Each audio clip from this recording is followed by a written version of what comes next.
distribution. Persons who were on leave were brought back home, and we still do have about 2 or 3 patients in the medical aid scheme that are overseas, but except for the medical aid schemes, we would suspend all travel. Vacations have been suspended. We have an internal technical working group, and we have centralized communication through Ms. Lynn Marie, both internal and external, so we're very, very clear on messages and how messages are distributed and what is an official communication and what is an unofficial communication. Okay? We also have a staff response team, and that comprises both directors and managers. There are some directors, as you would appreciate, with the shutdown, who were not working in their regular areas of work. They made themselves available. So they were also available and on the ground to give the kinds of support.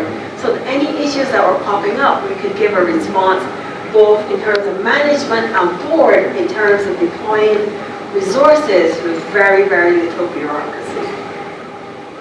So our plan has 3 pillars, and I'll just take you through it at a very high level, and Dr. Cave and Shani will drill down in more detail. But Shani will drill down in more details. 3 pillars of our plan: staff safety, patient safety, and service delivery. For us, when it came to staff safety, there was nothing called too much. At the hospital, you cannot have too much staff safety. And where we saw people who were fearful about doing a particular activity, if they had enough PPE, should I wear a surgical mask? Should I wear an N95 mask? Those kinds of issues, we recognize that everyone's fear is their reality, and you couldn't necessarily in every instance meet that fear with WHO says or CDC says.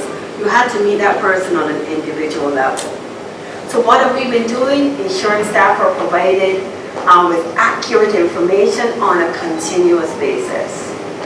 Ensure staff provided with supplies and personal protective equipment. That is something that is so critical. In fact, the whole strategy that we have premised on is really making sure that what we've seen in other countries is staff going without necessary PPE. So at the hospital, that is something that we have emphasized, ensuring that we have enough supplies and enough PPE. How have we done that? We have done that by doing projections as to the needs and then ensuring that the supplies were meeting the demands.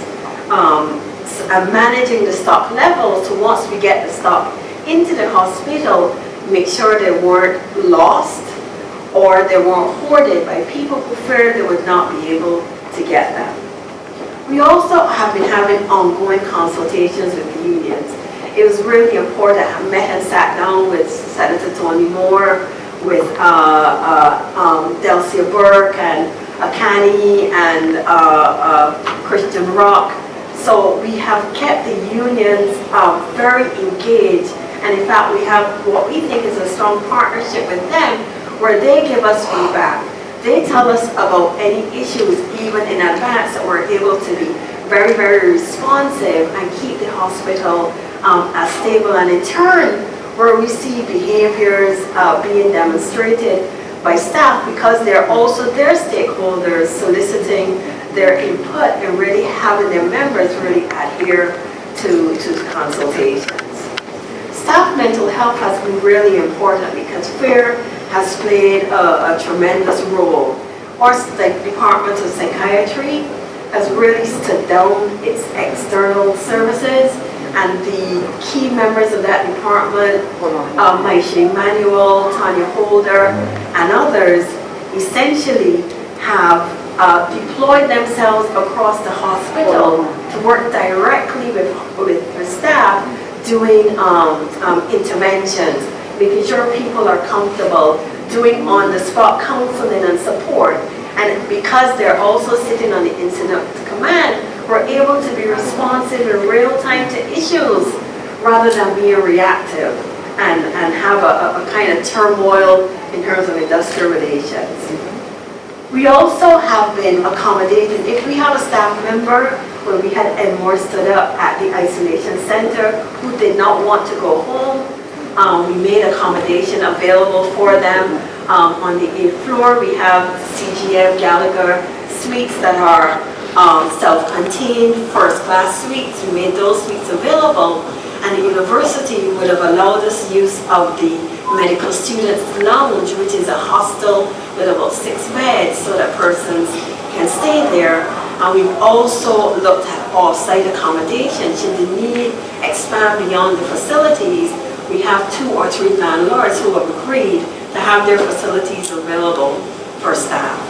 And we've also been doing counseling with the Department of Psychiatry, external counselors, and faith leaders who are also a part of our technical working group.